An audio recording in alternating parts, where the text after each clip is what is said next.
Hi, I am Cannon Sneed, and I belong to the Research Divas team for the COM 305 final project. And the article that I will be reviewing is From Field to Marketplace, NIL, Identity Dynamics, and Well-Being Among College Athletes, and this was published in the Journal of Issues in Intercollegiate Athletics. So our research question is how do NIL deals influence the psychological well-being and identity of Division I college athletes? Being USC students, we all felt this was something we were passionate about. Now, this article's research question is how does NIL engagement influence athlete identity and psychological well-being among Division I college athletes? And these researchers in particular look at identity salience. So that's essentially how much do these student athletes resonate with their student versus their athlete identity, and then also stress levels. Those are the two things that are measured majorly and most resonate with our research question in this study. So, speaking on that, the theories tested are first identity theory, which is essentially the idea that the more time and energy one spends and someone puts into a role, the more important that role becomes to their identity and who they are, right? So in this case, it's okay, if you're involving yourself more with NIL, do you more resonate with your athlete identity versus your student identity?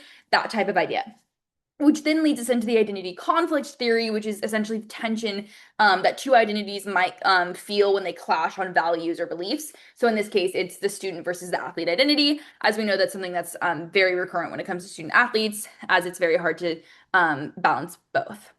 So when it comes to their hypotheses that they tested, they ended up testing 6 hypotheses. I am not going to read off every single one. I think that might be redundant, but I am going to talk about 2 that I think resonate a lot with our project. The first one being number 5, the higher experience a college athlete's satisfaction with their NIL, the lower their stress. And number 4, the greater a college athlete's NIL commitment, the greater their stress. Of course, they explored further hypotheses. Those 2 I felt resonated the most with our project. So let's talk about the research method. So they used non-probability sampling and a mixed methods approach when it came to their study. So they essentially reached out to over 500 D1 athletes across the ACC, SEC, Big Ten, and Big 12. They ended up taking 381 out of 500 of those responses. 68% being female, 32% being male, which I will touch on later. But they got these athletes' names and emails off of athlete rosters and directories. That way they didn't have to go through any type of administration. So now let's talk about that mixed method approach. So they used both a quantitative approach and a qualitative approach. So for their quantitative approach, they're talking Likert scales and ranking things on scales of 1 to 5. That way they can kind of analyze patterns. Now, when it came to their qualitative side of things, they included short, open-ended questions that the athletes can fill out throughout the study, throughout the survey. That way they can kind of put the patterns that are recognized in the quantitative data into context and kind of like put a why behind those patterns, essentially. And so first, how they started out was they looked at athlete and student identity and they asked questions like whether athletics or academics are the most important part of one's identity. They also then went into identity conflict and asked kind of like how often do athletes feel a tension between being a student and being an athlete. They measured most of this on Likert scales, so I included 2 pictures of Likert scales here just to be able to kind of put that image into our heads. The next thing that they looked at, they examined 3 specific things in relation to NIL. So they looked at commitment, satisfaction, and fairness, and tried to understand how athletes feel about those things and how fair, how satisfied, and how committed they are to the NIL deals. And then finally, they looked at NIL related stress. And this they did differently. They did not do the Likert scales for this. They actually just had them rank on a scale of 1 to 5 how stressed they felt in relation to NIL deals.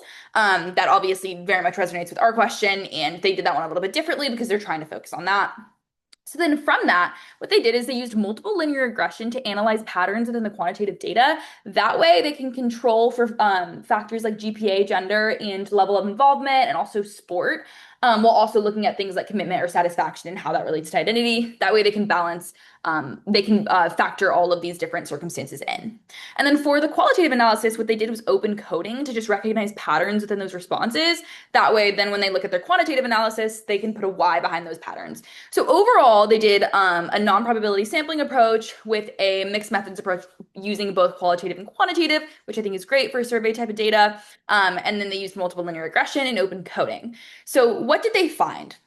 So first, I'm going to touch on what they didn't find, which is that NIL commitment did not significantly impact student identity. Greater NIL commitment also did not heighten their identity conflict, and how fair an athlete thinks NIL deals are did not lower their stress. So those are what weren't supported, negative relationships. But let's look at those positive associations. What were supported? So first of all, hypothesis one, greater NIL commitment did lead to a stronger athlete identity from the study. Hypothesis four, higher NIL commitment increases stress. And hypothesis five, greater satisfaction with NIL actually reduces stress. So then you can look at the vice versa of that. Okay, does decreased satisfaction actually increase stress? So overall, they kind of found that NIL was a double-edged sword for these student athletes. There's positives and negatives. It can be subjective. So from the results, let's talk about then the strengths and the limitations of the study. So first of all, I would say that the strengths are using statistical analysis and controlled factors. That way, I feel like it just legitimizes the data and reduces bias. And then also, I think a big strength is using Division One athletes across four big conferences because these are where the NIL deals are going to land on a more major scale. So from that, though, let's then talk about the limitations, what might need to be changed in the future. So first of all, there was a strong uneven distribution of sport and gender. So as I mentioned, it was primarily females, and the sports that they came from were track and field and rowing. Those were the two dominant sports that people responded from. And so the participants were obviously skewed to certain sports and certain genders. So that, of course, would want to be balanced in the future to try and generalize. The next issue, or limitation, I should say, is that this is not going to generalize to smaller institutions. And while NIL deals are going to land more in these major conferences and not Division One schools, the lower divisions and the smaller conferences do very much still have NIL deals with their student athletes. So it'd be beneficial if it could generalize. So overall, I think this was a great empirical study to look at because it applied directly to our conference and our division. And it gave us a very strong foreground of information when it came to stress levels in relation to NIL deals, which is one of the main things that we're looking at.